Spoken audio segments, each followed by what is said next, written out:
50. That's a number. It is indeed a number. The big You're not 50. wrong. We're so old. We're so old. We are getting ready to retire. And by that we mean we have like $2 in retirement. Yeah, we need one of those like over the hill cakes. We're about ready to get our AARP card.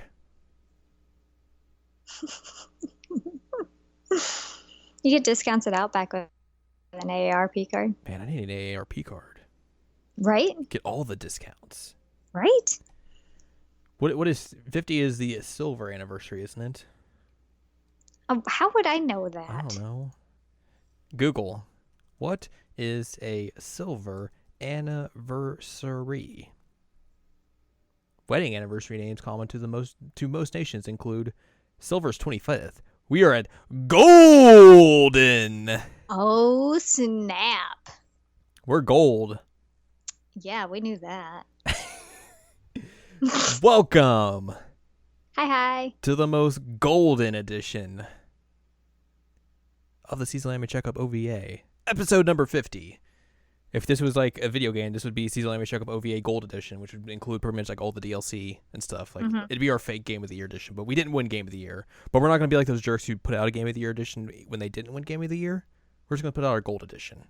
We're like Killer Instinct Gold.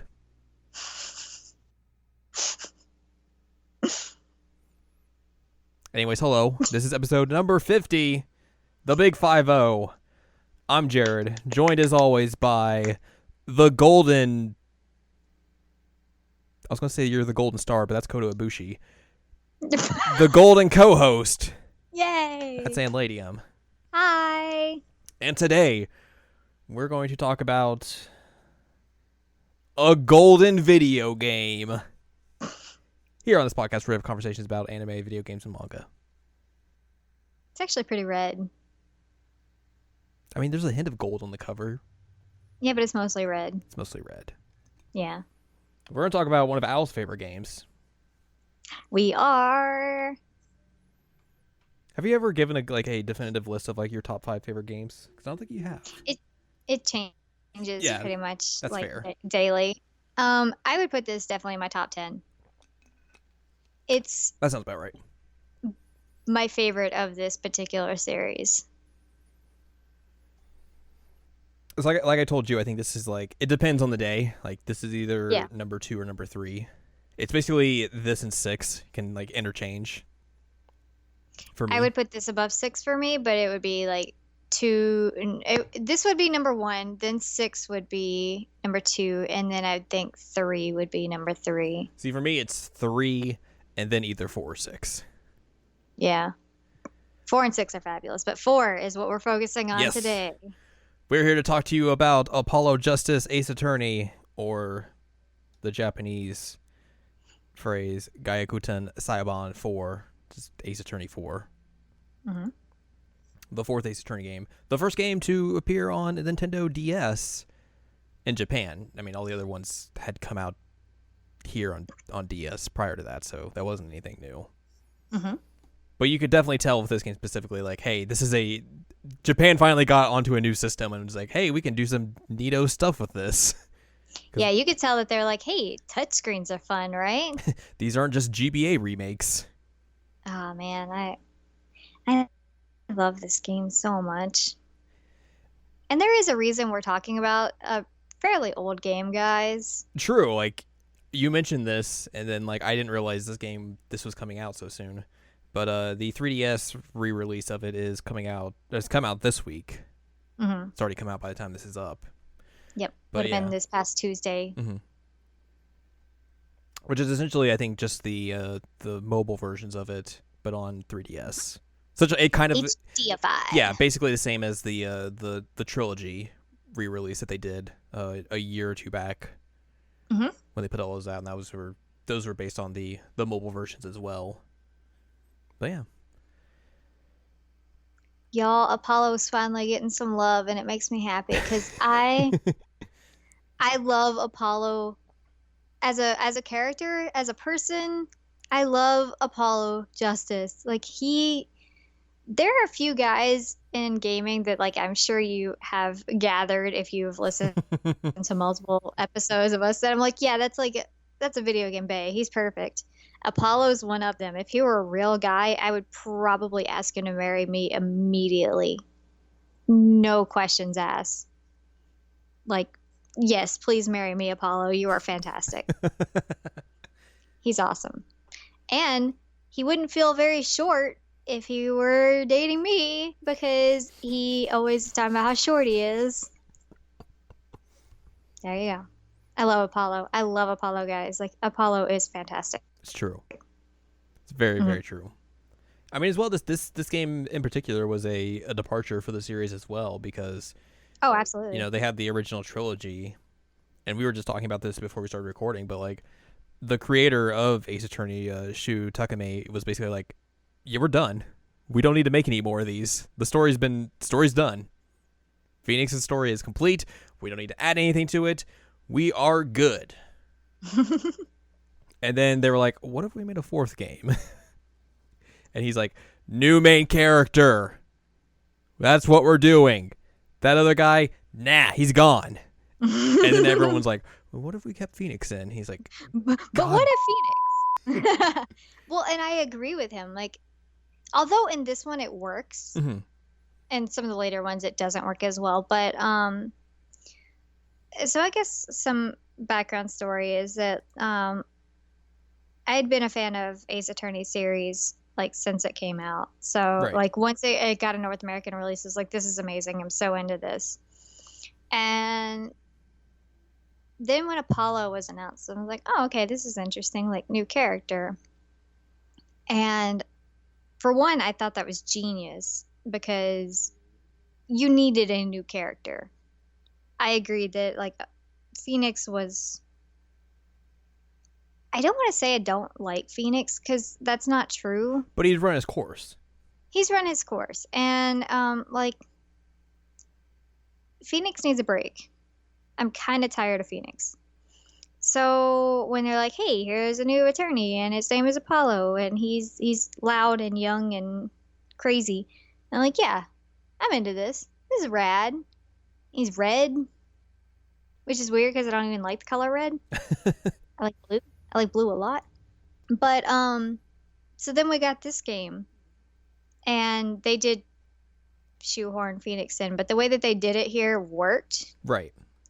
And I guess we don't even need to have spoiler warnings for this because this is an old game. When did it originally come out? Let's talk about release dates. My voice broke a lot there.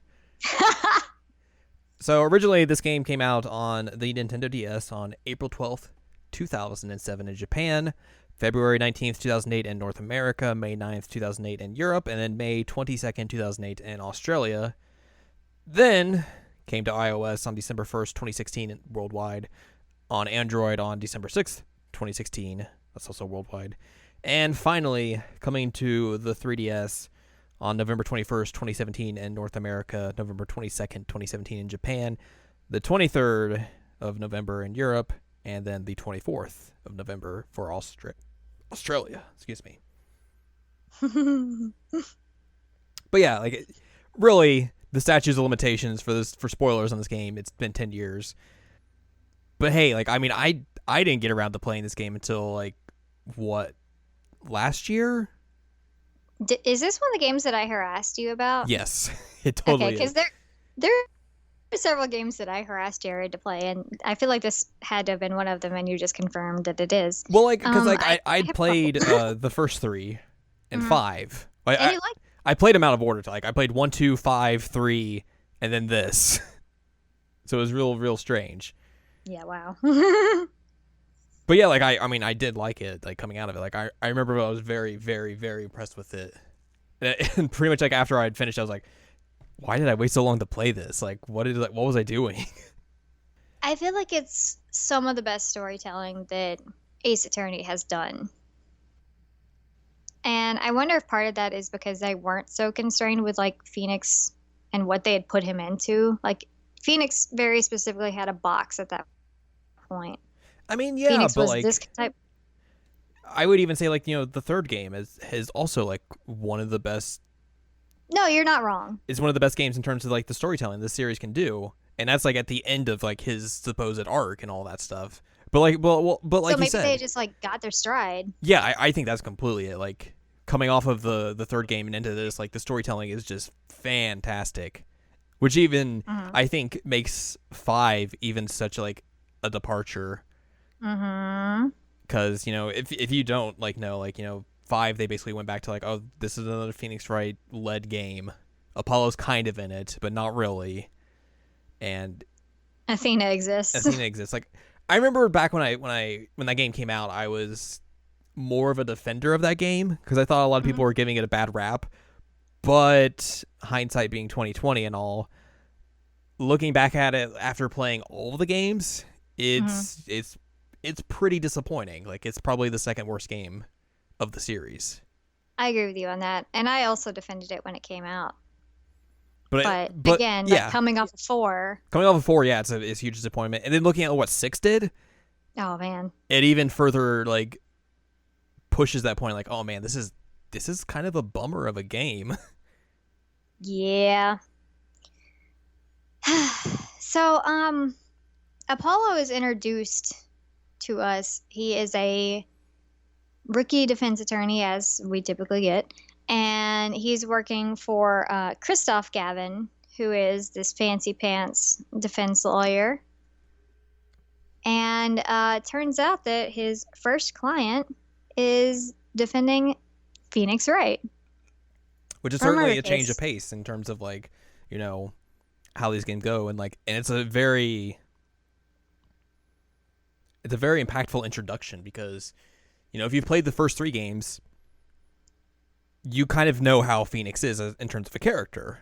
Mm-hmm. And then like having to introduce in this game, like, oh, you are defending him and he's being charged with murder. It's like, wait, what has happened? Well, not only that, but like he's dressed completely different. His attitude is quite a bit different, and you're like, what happened to Phoenix? Yeah. And so it's kind of an ongoing thread throughout the game of like, what the heck happened to Phoenix to make him like this? Because I don't think you get in the introduction like how long it's been between 3 and 4. That comes later. Yeah, so you don't know how long it's been since those games have been in between, and like obviously know something bad's happened. Yeah. Phoenix is a hobo now. Yeah. Hobo Feeny is usually what people call him. And especially because, you're getting introduced to a lot of new characters right off the bat with Apollo, with Christoph. And for the most part, a lot of this game is a lot of brand new characters. Like the only returning characters is Phoenix and Emma, right?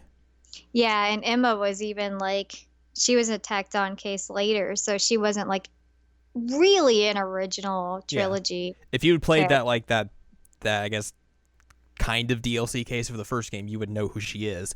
But if not, technically it would be a new character. Yeah, so I mean, for the most part, like he's one of the only returning main original characters. Sorry, I got hiccups there. It's fine. I'm gonna tell you how to get rid of hiccups. Hey, eat peanut butter. No, do a hiccup right now. It'll cure you, because you'll have to think about having to do a hiccup, and they'll be gone.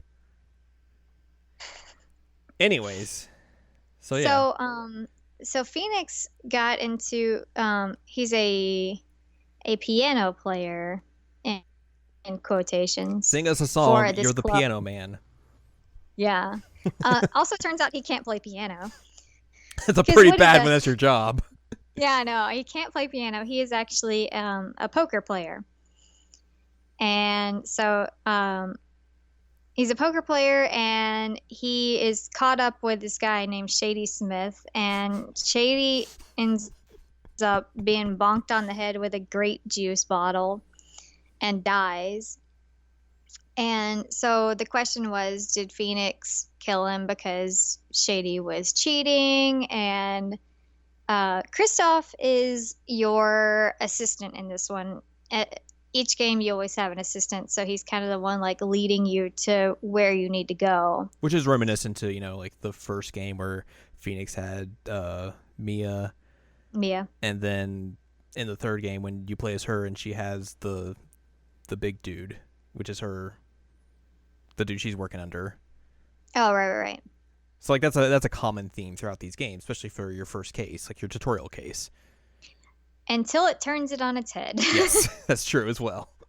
So, Phoenix is also, in a way, an assistant, even though he's the defendant. Right. He very much helps lead this case. And you also get your first experience of, like, the new, like, 3D weird mapping, which I'm not 1,000% sure that aged very well. Right. Like looking at the map of the murder in 3D. Mm-hmm.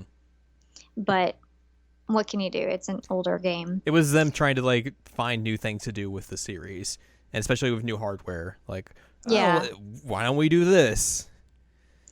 That's one thing I really appreciate this game is the new like touchscreen and new hardware things that they did. It worked. It was very, very clever. But this one, like I said, it just doesn't look as good, especially considering how beautiful like all the animations are. Right.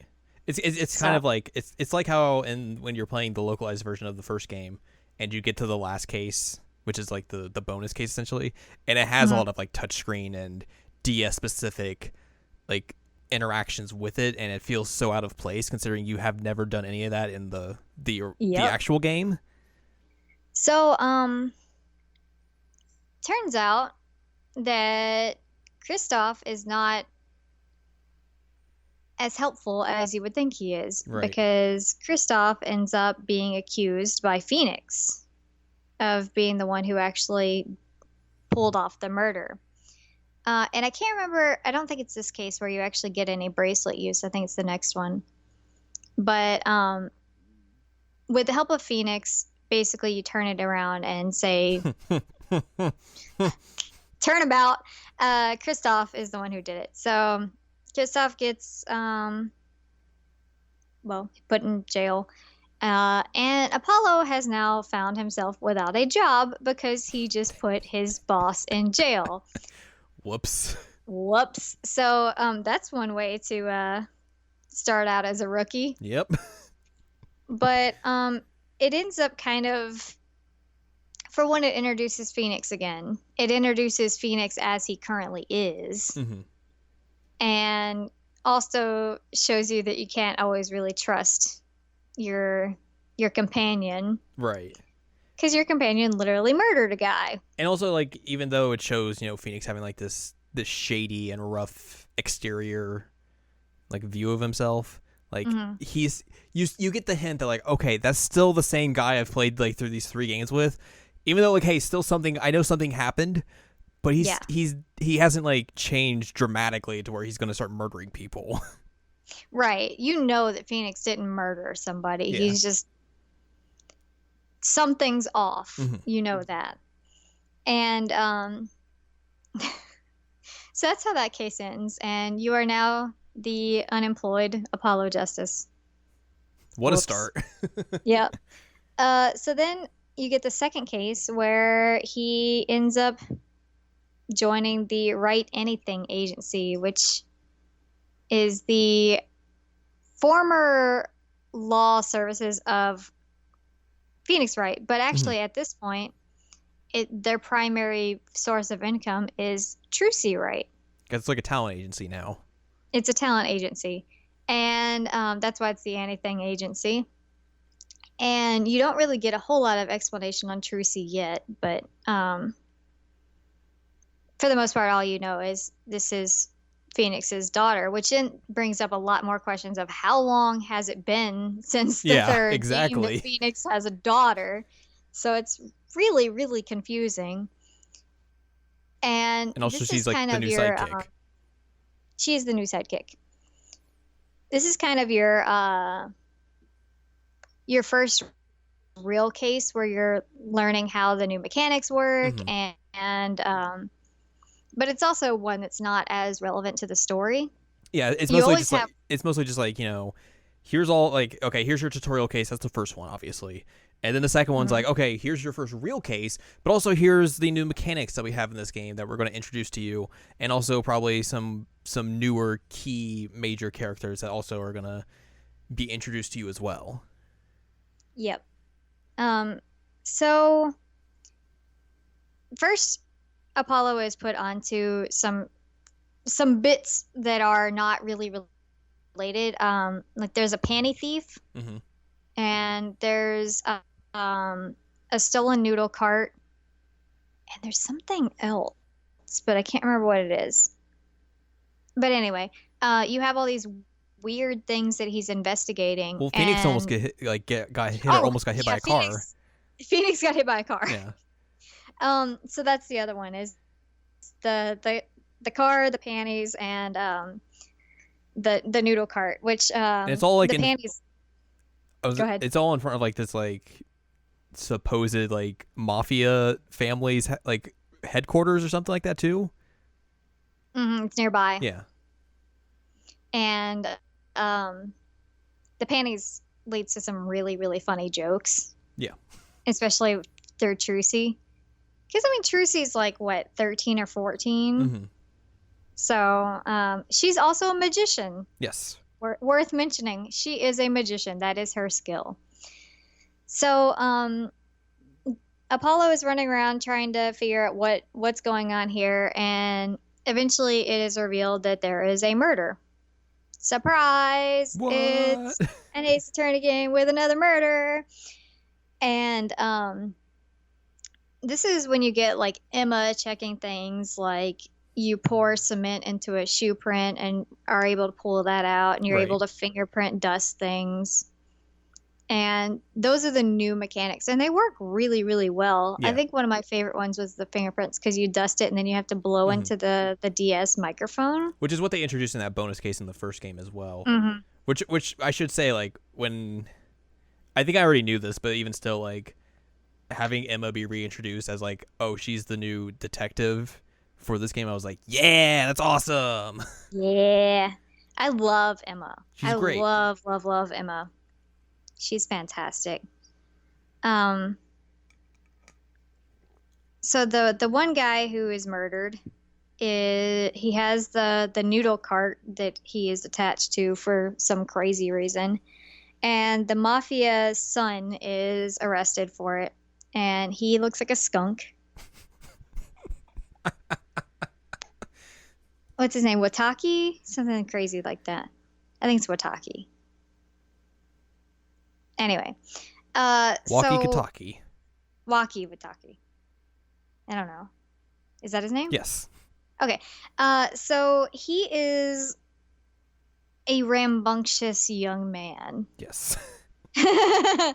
And pretty much all he cares about is his fiance. And his mom and his dad both are like mafioso people. And so Apollo is having to tie together all these weird circumstances and figure out what the heck happened and how they're all attached. And it leads to some crazy things like panties and a dumpster or a trash can, and panties in a car. One of my favorite things is that the gangster mom has like a broom with like a knife in it. So whenever she gets mad at Apollo, she just like pulls the knife out of the broom. And it's fantastic. I want one of those. So Turnabout Corner is the name of the case, and I don't actually remember why it's called that. But you have to Walkie-Talkie. What is the pun there? I don't know. I don't either. There's always got to be a pun. Anyway. So, the clinic is where Phoenix is, and you have to go check on him, and that's where you run into the weird doctor who's not a doctor. You also have the panty thief guy, and then you have the nurse fiance. So everybody's involved with this, and I'm sorry this is a really terrible explanation. It doesn't actually really matter what happens here. Literally none of this matters to the story, except for it's entertaining. Oh, it's a play on walkie-talkie. How? Why? Why is it relevant? He doesn't have a walkie-talkie. Apparently this says, it could be a reference to the phrase walk the walk, talk the talk. Oh my god. Good lord. So essentially the gist of it is that the fiance was a nurse and something went wrong with the clinic and she wanted to destroy files. And that's what led to the murder. So long story short, everything's connected to her. She also is terrifying. She has one of the craziest, like, they always had the breakdown animations. Mm-hmm. She scares me almost as much as Dahlia did. Because she's so cutesy and nice. And she's got, like, the little heels. And she does her hands up. And she's so sweet. And then, no. This girl is not sweet. She's the worst. I think the biggest thing besides introducing the new mechanics in this is that you are introduced to your actual your actual prosecutor. Mm-hmm. Who is a musician, by the way, guys. He is Clavier, and he is Christoph's younger brother. He is not German. He says certain things with weird accents, but he is not German. They've clarified that. He's in a band called Gaviners. Well named. And yeah, so it's a play on winners and Gavin. Creative, I guess. And so he is a part-time rock star and a part-time prosecutor, as you do. And honestly, I think he's one of the most likable prosecutors in the entire series. Yeah. I would agree with that.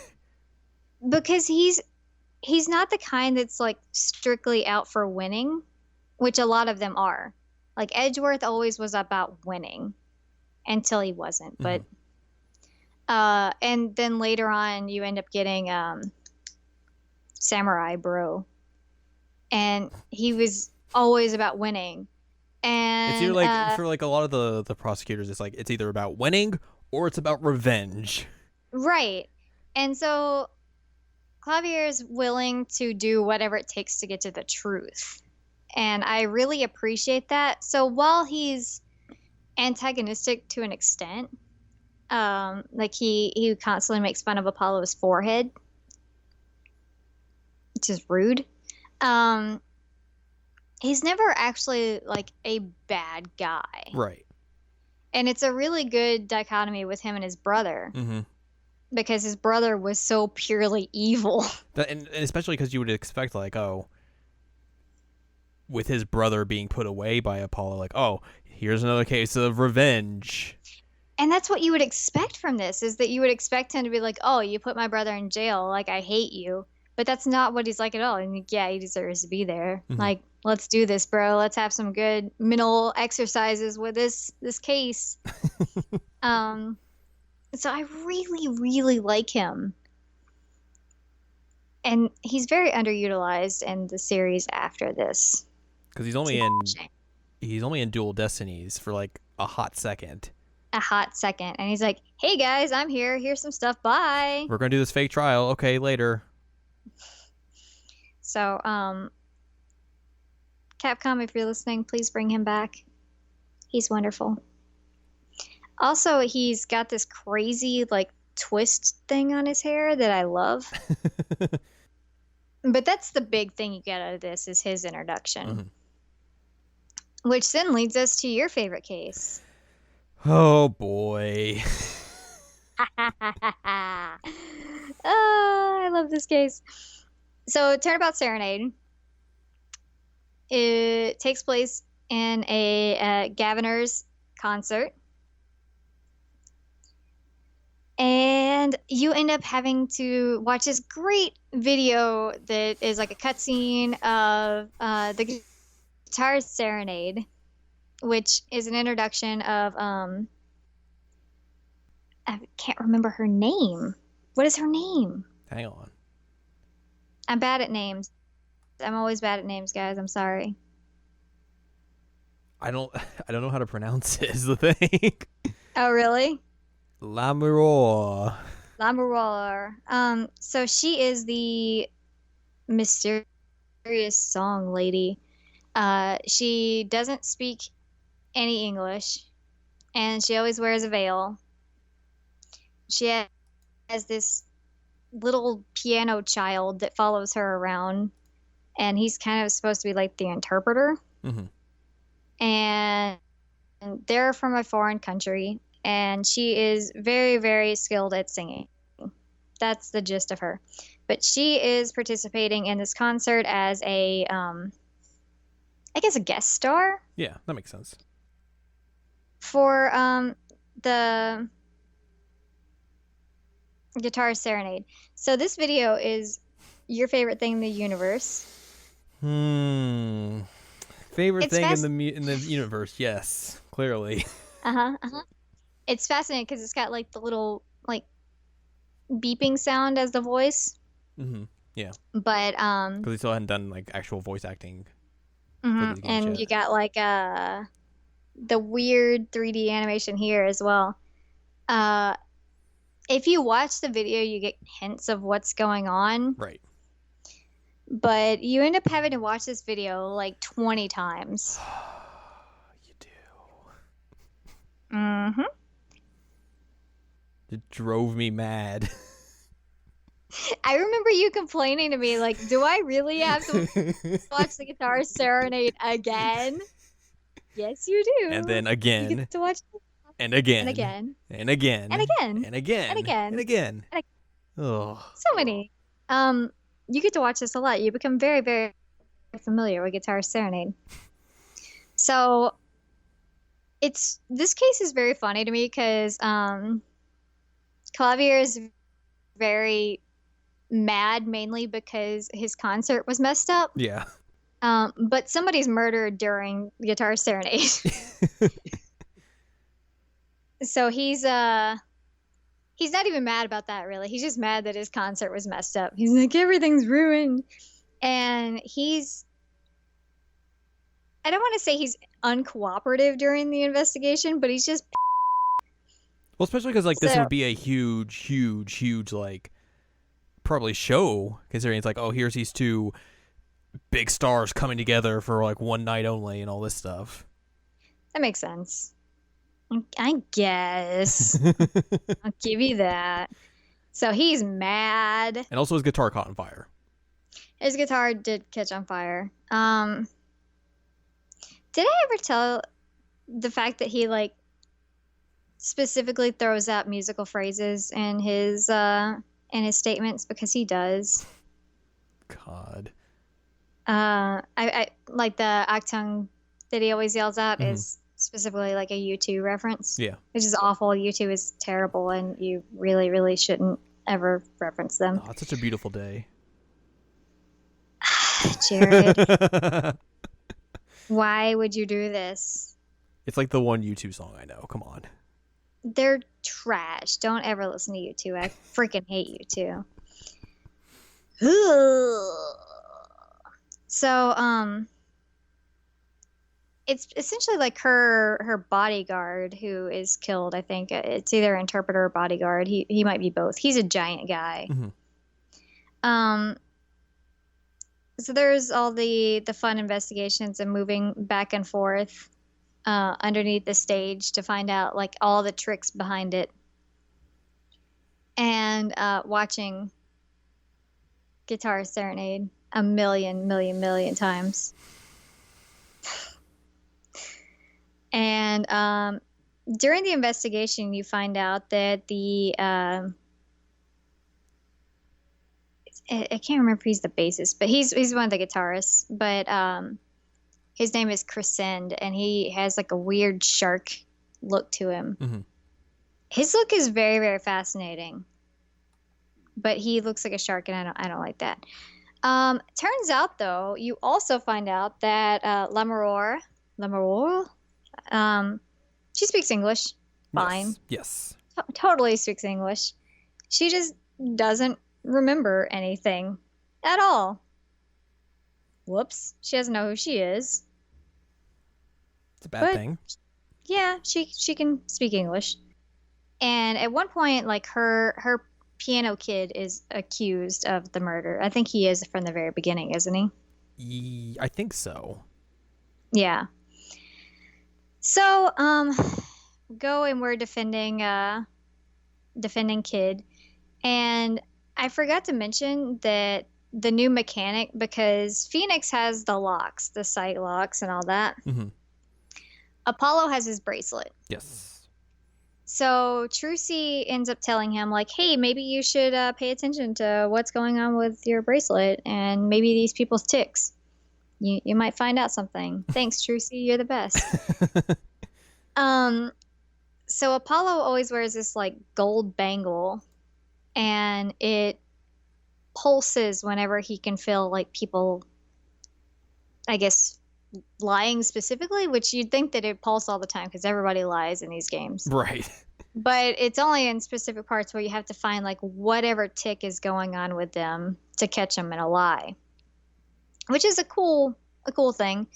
I don't know that it works quite as well as Psylocks because I always had a hard time finding the ticks. Yeah, it was not as, like... It wasn't as simple. Like, it kind of did, like, at first, but, like, once you get later on into the cases, it's, like, it gets harder and harder to figure out, like, the little tiny thing they're doing. And they can do it for, like, a second during one word, and then it's, like, over. You're like, oh, okay. Yeah. Also, I figured out how to pronounce her name. Did you? It's La Mira. Because it's basically La Mira, which is the mirror in French. But with La, because she's a girl. La Mira. La Mira. I'll never say that right. Gosh. That's hard. Anyway, turns out that this child did not kill the bodyguard. Also, he's not blind, which is a thing. He's supposedly blind, but he's not. And the shark guy, Crescend, was the one who killed the other guy, mm-hmm. who was the bodyguard, because he finds out that he was actually Interpol. As you do. Yeah. Which it should be reckoned, like, the shark dude is, like, also, like, a former cop. He is a former cop. Everybody in Gaviners is somehow related to the justice system. Yeah. Which is a weird quirk for a band. Yeah, no kidding. Like, how do you have time to go perform? Yeah, I don't know. Like, everybody's related to the justice system somehow, but he's a former cop. So, you'd think that a former cop would know, like, hey, maybe don't murder people. You'd think. Yeah, but he did it anyway. And that sucks. But one of the weird ways that you find out that he did it, and I like this one, was, which again, you have to listen to the Guitar Serenade. They have the mixing board, and you have to figure out, like, who missed their cue coming in on the song, and you find out it was him. That was a real clever mechanic that they put in there. Oh, I loved it. I thought that was so nice. Yeah. And the rest of it's just, like, normal Ace Attorney figuring out the stuff. Right. Like, you have to figure out how Mirror Lady did her disappearing trick, and how she was able to see the like, into a window. It's normal crazy Ace Attorney logic, which could never actually happen in reality. None of this ever makes sense. I'm like, yeah, okay, I accept this. This is fine. This is how life works, right? Right.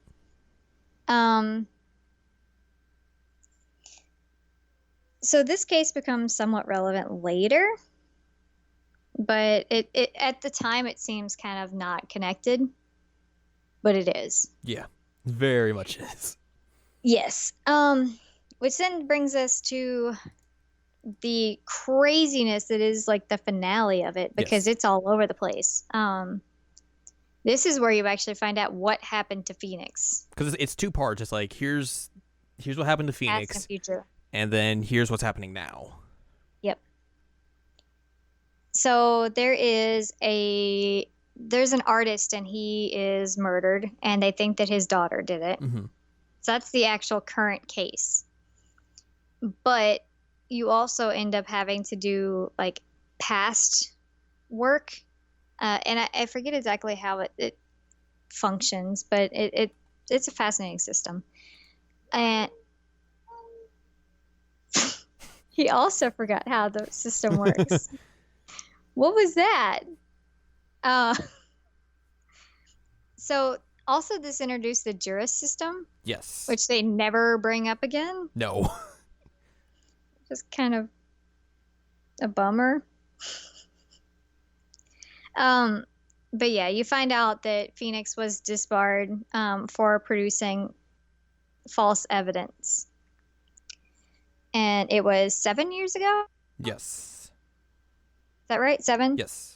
So Phoenix has been disbarred for 7 dang years. And you also find out that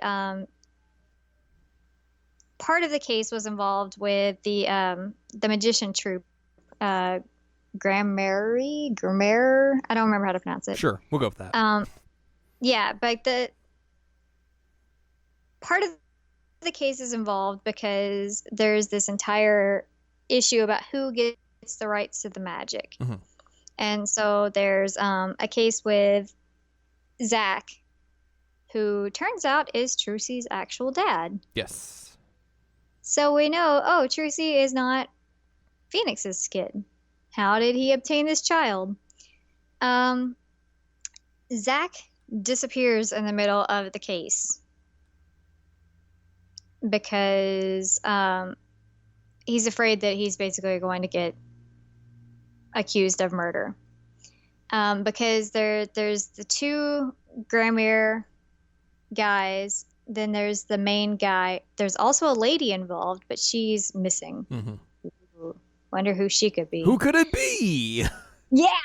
So Zach pulls a disappearing act using his daughter, who does the Mr. Hat trick. Yes. Which Trucy is a champion because she uses Mr. Hat a lot to get her out of situations.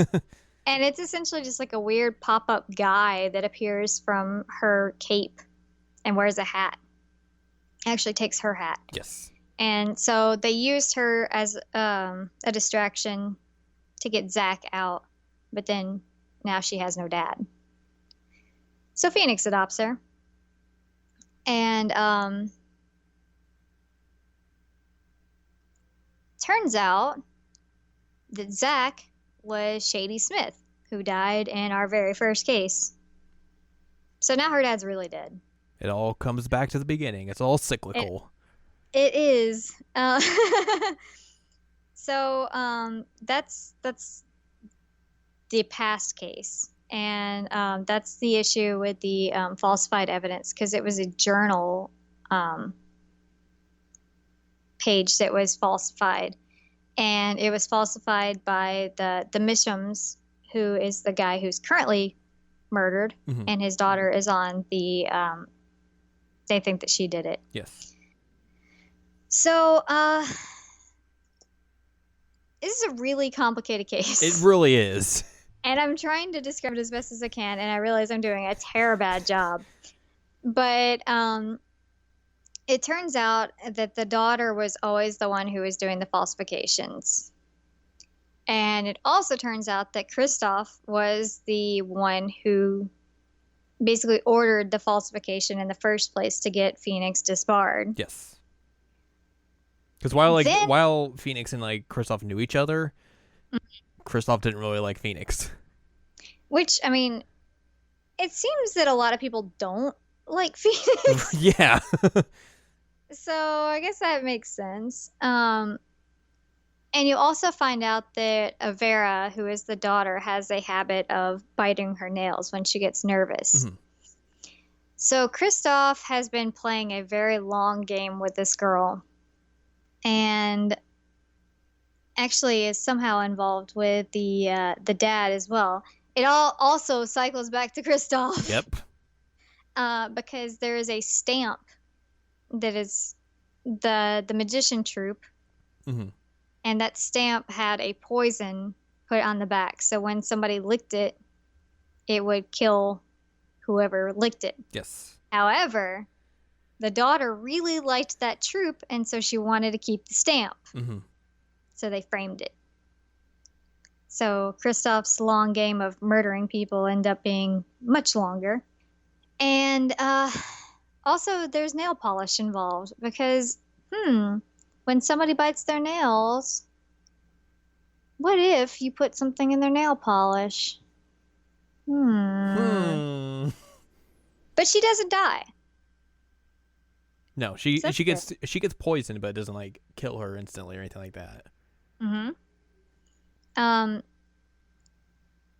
So he's involved with this falsification scheme.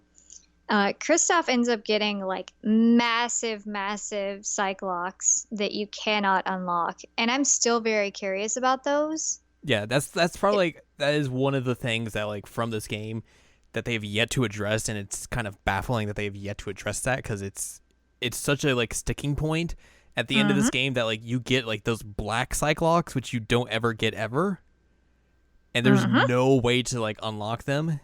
And to this day, we've yet to figure out exactly, okay, what is that? What's hidden behind those? It was a plot line that was dropped, and it's very upsetting. So that's the one real negative about this game. I'm trying to remember what happens after this. Because basically after she gets poisoned, that's when you go back to the past and do like the whole, the case where he gets disbarred and all that. And then you come back to the present and a lot more stuff happens, and then like you get the part where, you know, Phoenix like breaks into, or kind of like sneaks into Kristoff's like cell and finds the poison stuff, and essentially that's where you get the Cyclops, and then basically the game goes like becomes Danganronpa 2 and you get like Cyber Phoenix, right?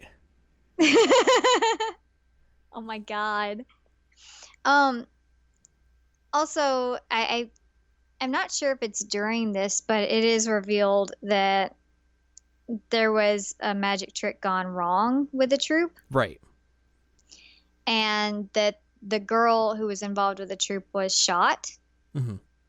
And it's kind of like a big question of where she went. Right. But, I wonder, is there a character that we know of who has weird amnesia and just kind of came out of nowhere and is also a lady and looks surprisingly like the lady who was involved in the magic troupe? And, also, apparently, her and Zach had a kid. Nope, doesn't ring any bells. Who could she be? Spoiler alert. Also, might be a juror on this case. No, she is a juror on this case. It's not even a mic. I know. Which is kind of problematic. No kidding. But yeah, our mirror lady is Trucy's mom. And she is the old magician, and she doesn't remember anything. And she also has another role to play, which is not revealed at this point. I don't think. I think it's later. Like at the very end. But yeah, and then she's also a jurist on this jury thing. And like you said, Phoenix becomes Danganronpa 2. So it's real weird. It's really bizarre, but it works better than I'm explaining it. Way better than I'm explaining it. It sounds real hokey, like kind of when like you explain it. When you explain it, like it's just like in text and all that sort of stuff, or like just like trying to speak it out.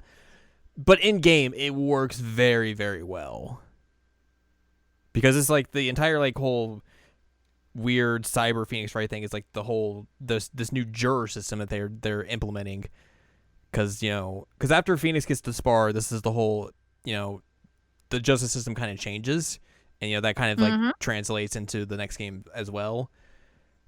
And one of the things they try and like implement is this new juror system that gives juries actually a chance to have a say in cases.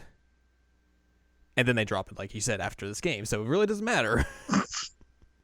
But yeah, it really does work really well in terms of like just how complicated this last case is, but also does a good job of giving you all the story beats that you need, specifically because this is the final case and how it goes from the present to the past, back to the present, and how everything works.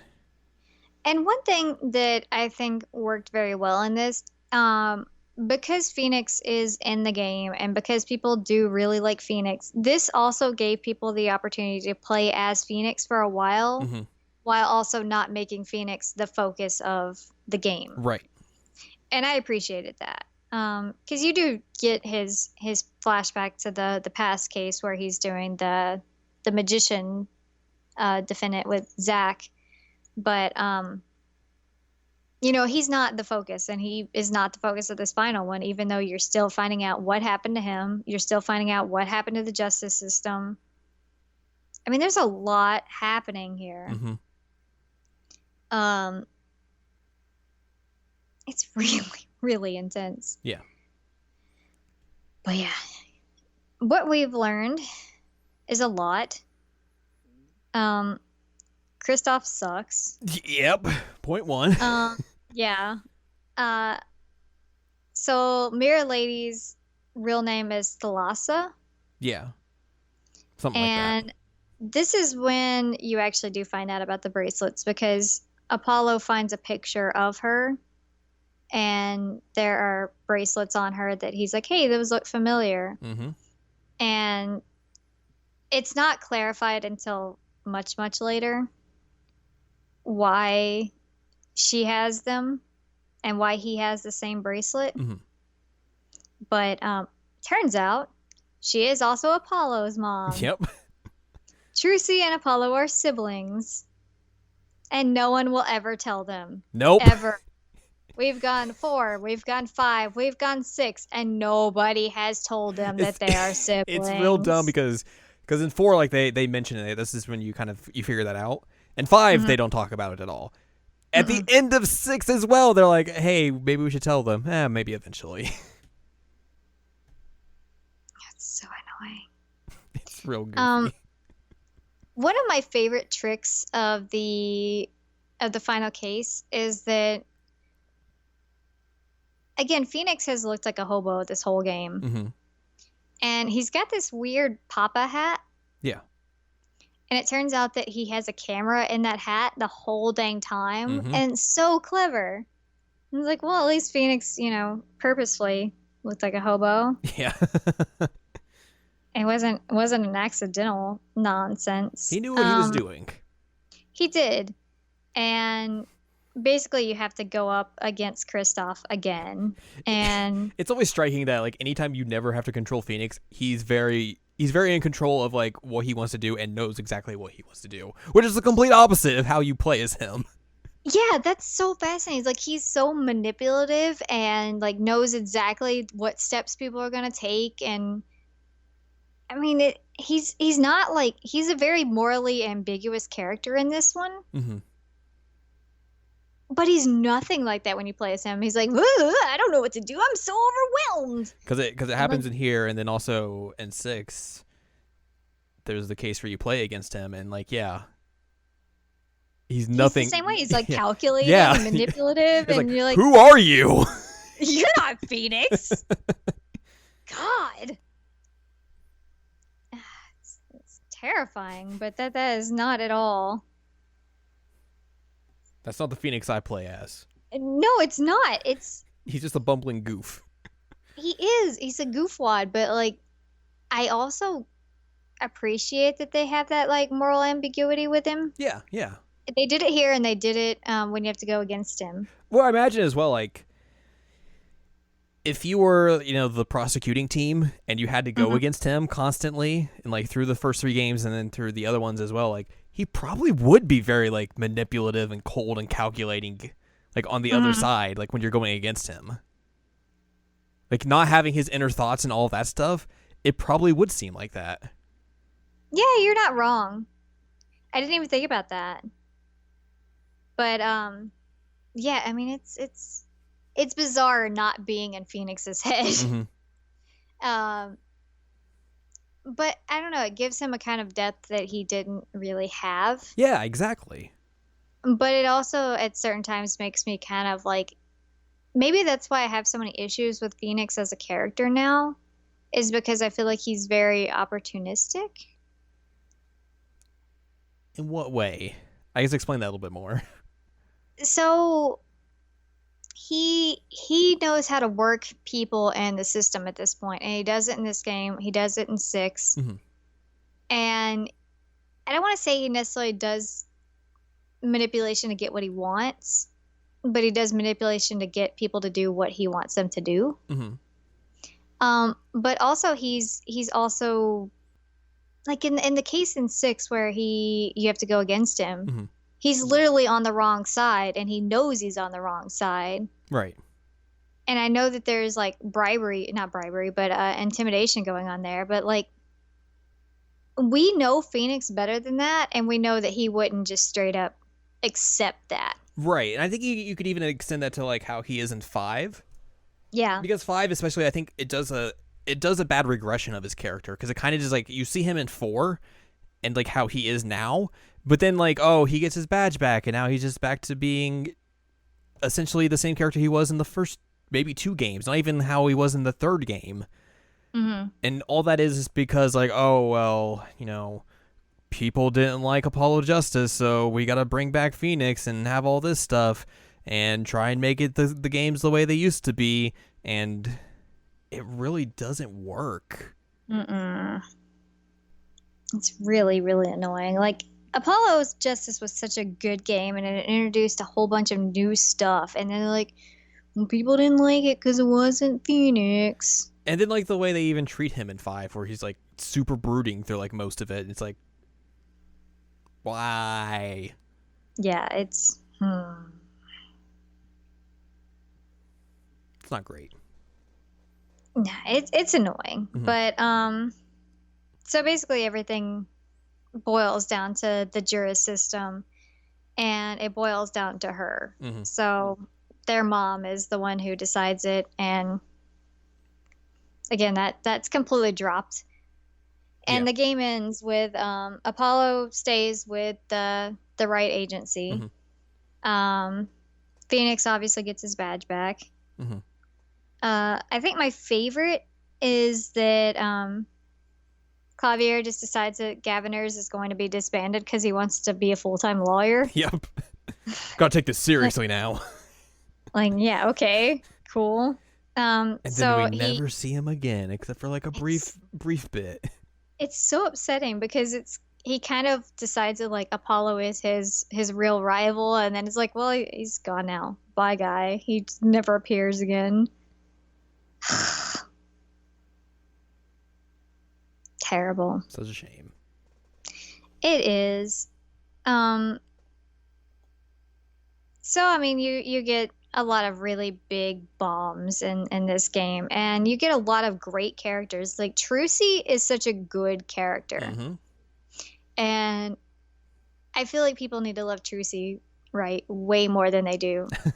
I mean, same with Apollo. People don't like Apollo, and I don't know how you could not like Apollo. He's great. He is. He's very loud. He has the cords of steel. Yep. And he yells every morning, which is funny because it's kind of like their first explanation of like yelling in the courtroom constantly. They're just like, you know what? We have an explanation now. He just yells constantly. Yeah. He's Dan. He is Dan. I mean, he's not Phoenix Wright, but like he never needed to be Phoenix Wright. He's good on his own. Like he has his own merits. He has his own characterization. That's part of why I think he works so well, is because it's not just Phoenix 2.0. Mm-hmm. I feel like if they had just done another Phoenix, it would have been really annoying. But they're like, exactly. yeah, no, Apollo is his own dang guy. And one of the things that makes me love Apollo so much is he's so sassy. He is. He's a very sassy boy. Way more sassy than Phoenix ever was. And he's also just kind of done all the time. Yeah. No matter what people want him to do, he's just like, oh, man. So He's a little grumpy. He's very sassy. And I love sassy characters. You do. I really love sassy characters. So when I got him, I was like, you are perfect and I love you. And then 5 happened. And then 5 happened. I mean, the good thing is, like, they kind of course corrected with 6, and, like, essentially that's the Apollo Justice sequel. That it is. You're never going to get Apollo Justice 2, but, like, that's as good as it's going to get, probably. It's unfortunate because I wanted Apollo Justice 2. Right. I mean, I hope, like, with how the events of 6 are, I'm not going to go specific into those because that's still spoiler territory. You could theoretically make it Apollo 2 with how that game ends up. Oh, absolutely. Actually, one thing that I think would be really, really interesting is to do an Apollo Justice 2 and then do like a split off and have, mentor Phoenix with Athena. Yeah. I think that's something we talked about, like, after that game ended, was like, hey, make the next game or, like, do a split off of it where, like, here's Apollo doing his thing, and then have the other game be more focused on Athena, but put Phoenix back into that mentor role to where, he's still there, because you could still have him there. Let him be Mia. Yeah, exactly. You could still have him there and, like, have him be, like, how he is in this game, because, maybe putting Athena into her own game specifically without Phoenix is maybe not the best move, but having him still there and having him kind of have that character felt but not necessarily be the focal point would still completely work. And I think that's part of why I like Apollo Justice so much is they do let Apollo stand on his own. Right. Like, Phoenix is there, but he's never the only character. Mm-hmm. Like, they put him in the background. He does his manipulations and his non-piano playing, which I think at the end of it, he does say that he's going to take piano lessons. I mean, he kind of got busy with other stuff, so I doubt he went too far with that. Yeah. One of my favorite things about 5 and 6, though, is that when you go into the Write Anything agency after that, you'll find his hobo hat just chilling in the back of the office every single time. It's literally just become like a mess of or a mixture, I should say, of it's a law office, but also here's a bunch of this magic stuff. Yeah, I love Trucy. I love Trucy. But, like, guys, they need to know that they're siblings. No kidding. They need to know. It's been too long. And also, like, there's some weird stuff in 6 where they're like, hey, maybe you guys should hook up. It's like, no. No. Apollo's already got his lady. His cat? No. Oh, he has a cat. He had that one girl from 5 was, like, into him. Oh, she's so cute. What was her name? The one girl from 5 that was into Athena's friend. Yeah. Shoot, I just saw it, so, like, I could find it here. Hang on. I can stop scrolling. Juniper. Although a lot of people on the internet ship him and Athena, and then a lot of people on the internet ship him and Clavier, of course. That's the least surprising thing. It is. But Apollo Cannon has a cat, so. Why don't we get Apollo and his cat? Apollo Cat Justice. Apollo Cat Justice. It's just cat trial. Lord help us all. What am I even saying? We were talking about this before we started recording, but, like, the announcement that, like, hey, they're going to make another Ace Attorney game for this time for Switch. It's supposed to come out sometime. Our ideas are like, hey, do the ones that come after 7. Lady Layton versus Apollo? I would play the heck out of that game. Lady versus Apollo. Lady Layton versus Apollo would be perfection. It's like the new blood, Yeah. It's awesome. I love it. I love it. They should do that. I hope it's something good and not just like here's 5 and 6 for Switch or something like that. Or like here's a collection of the older games for Switch. Like I hope it's something new. And I hope at least it comes over here because yeah, because that's not always the case. But hopefully it's something like, we've talked about where, it's not just, here's Phoenix Wright again. Because, man, like, even after the last game, like, where it really became fan servicey, of like, here, we're going to reunite him and Maya and all this stuff, like, what else can you do with that character? Not a lot. Make him be a better dad? I don't know. Yeah, like, there's nothing else really that you can do with that character that's interesting or intriguing by a storytelling standpoint, because, you've already had, like, him and Edgeworth go at it in the last 2 games. You had him reunite with Maya. You had him kind of like take over, come back into the fold and usher in this new era of defense attorneys. Like, there's literally, I mean, like we started off talking about with this episode, like, they thought he was done after the 3rd game. Yeah, he's officially done. Yeah, like in my opinion, I don't think you could get any more mileage out of that character in terms of like a playable role, or at least like a main character role. He should just fall back into mentor role at this point. Yeah, absolutely. Can I tell you my favorite thing about the fact that Apollo Justice is getting re-released? No. I'm kidding, you can. Well, now I'm sad. Capcom released a plushie of Apollo. Oh, yeah. Mm-hmm. Guess who ordered that? Not you. Totally me. Spent like 20-something bucks on it. It was awesome. I'm real excited. Eventually, it'll get here from Japan. That is the least surprising thing ever. Oh, I know. Like, as soon as I saw that they were releasing that, it was like, how do I pre-order this immediately? Please, somebody just let me buy this thing. I'll buy 3. I don't even care. Just please give it to me. And it sucks. Like, I want so much more Apollo merch, and it's not severely lacking. Yeah. It's not there, and it's disappointing. Like, you guys, I love Apollo. Well, maybe if they give him a new game, maybe there'll be more merch for him. Hopefully. Basically what I'm saying, guys, is y'all need to get over your Phoenix boner and give Apollo a shot, because he's fantastic, and you didn't give him a fair shake at it, because he's awesome.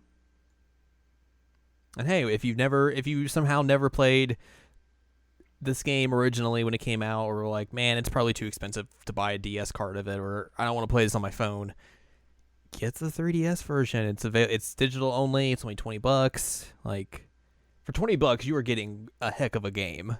Yeah, and I mean, the game does a way better job of explaining all this nonsense than I ever could, because that's one thing about Ace Attorney games is they're always so overtly complicated and really difficult to explain to people, and I realized that when I started doing this podcast. Right.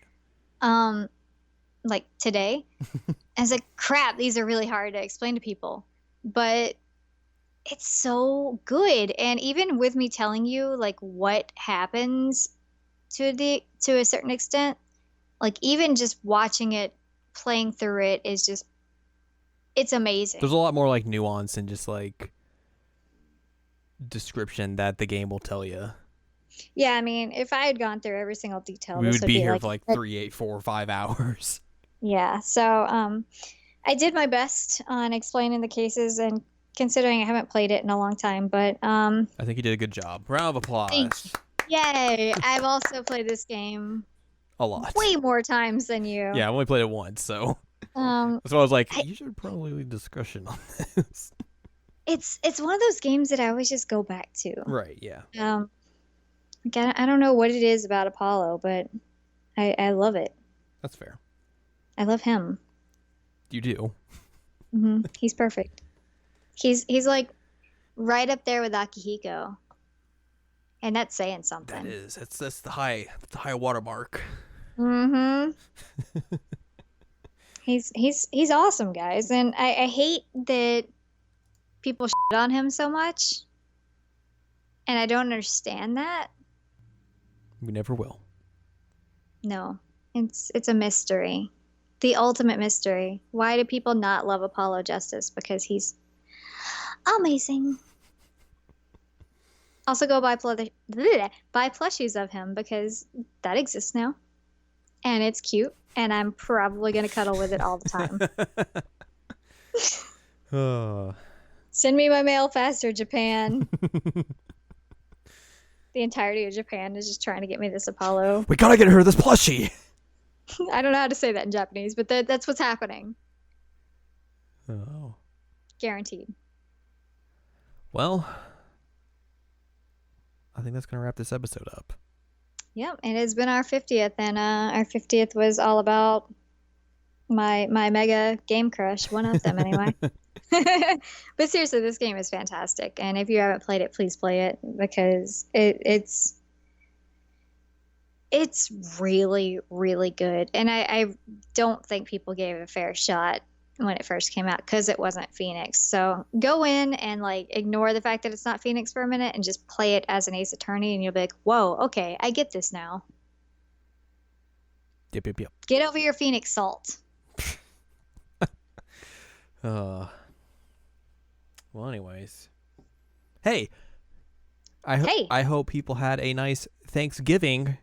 That was this past week. Right. Or I guess that's only if you're in America. If you're elsewhere, hope you had a good Thursday. Also, don't eat turkey because turkey's garbage. Yeah, it's terrible. It's bad. We're getting prime rib here. I'm going to have ham because I'm a basic white boy. I don't like ham. We're doing prime rib because, McDivitt's do it right. I mean, if it was me, I would just be like, I'm going to have pizza. Like, come on. Oh my God, can you imagine just Thanksgiving being pizza? That'd be amazing. It'd be the best. Some breadsticks? Like, heck yeah. That's what I'm going to do when I'm like, I don't know. I was going to say when I'm an adult, but I'm very much an adult already. I'm like past the threshold of adult. It's the only way to do it is, get like boring food. Like, who wants to eat like turkey and stuffing and non-seasoned mashed potatoes and gravy? I mean, I eat my mom's mashed potatoes and they're boss. So, but then again, like, I just love potatoes. The only good thing to come out of Thanksgiving is that like we also get pie. At least my family does. Mm-hmm. And like, they'll be like, oh, here's like a pumpkin pie or an apple pie. But like for me, and I think like some other people, it'll be like, here's this like like Hershey pie, essentially. I'm like, yeah. That's the good stuff. The best thing to come out of Thanksgiving is Bob's Burgers Thanksgiving episodes. But we hope that you had a good holiday if you are one of those who has that holiday. And if you are not, at least you don't have to eat turkey. That's true. Also, if you have to work, my condolences. Good luck. Yeah, for real. Don't stab anyone because people are going to be complete assholes. Yeah, this weekend's going to blow, guys. Especially because they do all the sales now on Thursday. Well, they won't. Thursday will already have been passed by the time this comes. So Oh, I yeah, hope yeah, you survived, and I hope people weren't terrible Yeah. to you. Retail is the worst, It's the worst. and I feel a lot of sympathy for everybody, and I hope that everybody tries to be very nice to you. The only good thing about working those days is that they go by pretty fast because you're so busy. But that's the only good thing. Other than that, it is terrible. Yeah, it's trash. Terrible. So yeah, hope you had a good holiday. Maybe you found a good deal on the online or in store somewhere, and you were able to get something nice for yourself or something like that. Or if you're just out elsewhere, hey, have a good Thursday and treat yourself. Buy yourself something nice. Like Apollo. Yeah, exactly. The game. Because that has come out this week. Yeah. Treat yourself with Apollo Justice. There you go. But anyways, more from us. Go to SeasonLanguageCheckup.com or sac.cool for past episodes of this podcast, where we haven't talked about any other Ace Attorney games, which is very surprising. It is. Given who we are. Mm-hmm. But go check out all our other episodes. They're all very good. All 49 other ones of them. Heck yeah. Heck yeah. You can also check out Jared and I watch Sailor Moon Crystal, where we document our way through Sailor Moon Crystal, and we are wrapping up the first season of that. So you can listen to us get hyped about the end of the first season of Sailor Moon Crystal. Mm-hmm. Talk about all that jazz. That's Wednesdays each week at 3 p.m. Eastern. You can also find the mainline Season Language Checkup podcast as well, and there's columns and reviews up there as well. For more from Ann Ladyem, go to AnnLadyem.com for columns and reviews and all her cool stuff. You can follow us on Twitter, twitter.com/AnimeCheckup for the Twitters. Send me pictures of Apollo. Send Al pictures of Apollo. Mm-hmm. And you can support us on Patreon, patreon.com/SACOVA if you want to support our little podcast here. Keep us doing what we're doing. Thank you. Next week will be something random again like this, probably, because...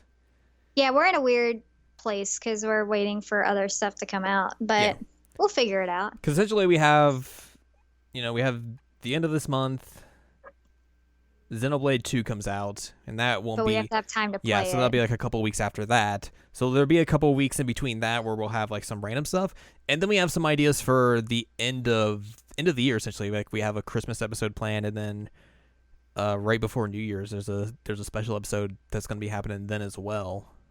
Excite Bike, guys. Excite Bike. So yeah, stuff to look forward to as we round out 2017, finally. Thank God. Thank God. So yeah, look forward to something cool next week when we start our climb to episode 100. Nice. No, that's 69.